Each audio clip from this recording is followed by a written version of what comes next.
Bagaimana memberi bisa dianggap sebagai penyembahan yang kita persembahkan kepada Tuhan? Dan pada saat yang bersamaan, bagaimana itu bisa sama untuk mempersembahkan pujian dan berdoa?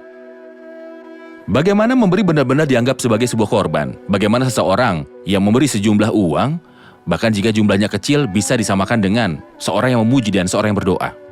Seseorang menyampaikan dengan sangat baik. Ia berkata kita menemukan penyembahan dalam 3 kitab. Kitab pertama kitab suci, kedua kitab pujian, ketiga buku cek. Tentu tidak semua orang punya buku cek, namun pemikirannya adalah bahwa ia mempersembahkan sesuatu. Memang kasih karunia berupa memberi itu sama dengan menyembah. Saya akan membaca hanya 2 rujukan saja. Sebuah rujukan yang berbicara tentang penyembahan dalam surat Roma pasal 12, dan rujukan yang berbicara tentang memberi yang berkata bahwa itu sama dengan penyembahan dalam surat Filipi. Dalam Roma 12, saudara-saudara, demi kemurahan Allah aku menasihatkan kamu supaya kamu mempersembahkan tubuhmu sebagai persembahan yang hidup, yang kudus, dan yang berkenan kepada Allah. Itu adalah ibadahmu yang sejati. Penyembahan adalah sebuah korban yang hidup, kudus, dan berkenan. Lalu dalam surat Filipi, Rasul Paulus memberitahu mereka, dalam ayat 18 pasal yang keempat, kini aku telah menerima semua yang perlu daripadamu, malahan lebih daripada itu. Aku berkelimpahan karena aku telah menerima kirimanmu dari Epafroditus. Dia menyebutnya apa?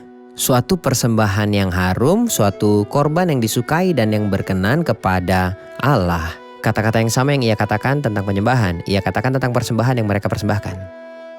Jadi ini benar-benar sebuah sisi yang sangat bersinar tentang sisi-sisi penyembahan yang kita persembahkan kepada Tuhan.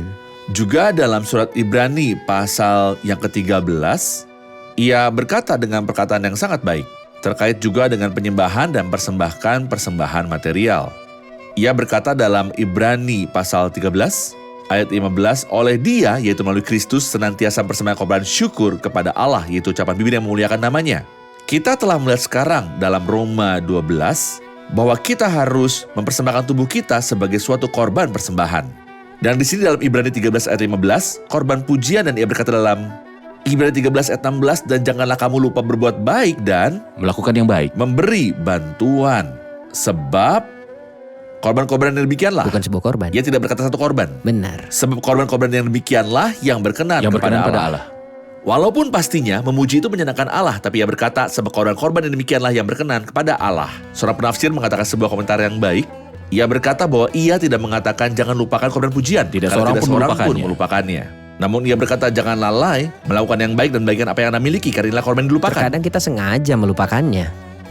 Terkadang beberapa hamba Tuhan agar memotivasi orang-orang percaya untuk memberikan atau mendorong mereka memberi persembahan, mereka menggunakan gaya yang agak menakutkan. Mereka memberitahu mereka jika penghasilanmu tidak proporsional atau jika pemberianmu tidak sebanding dengan penghasilanmu, Allah akan membuat penghasilanmu sebanding dengan pemberianmu. Jadi beberapa orang menjadi takut bahwa Tuhan akan membuat gaji dan penghasilan mereka berkurang, maka mereka memberi lebih banyak lagi sehingga Tuhan memberi mereka lebih banyak. Dan itu berubah menjadi kisah komersial.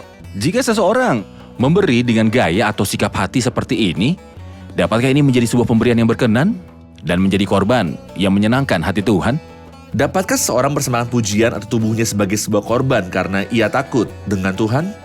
Beberapa orang melakukan itu. Tetapi ini bukanlah motifnya. Motif Kristiani adalah kasih karunia. Beberapa rincian akan muncul nanti di pasal 8 dan 9. Yang akan menunjukkan pada kita bahwa memberi itu bersifat opsional dan dari hati serta dengan kebahagiaan. Serta tidak di bawah Dalam bagian tekanan. baru dibacakan, itu dengan kerelaan mereka sendiri. Benar.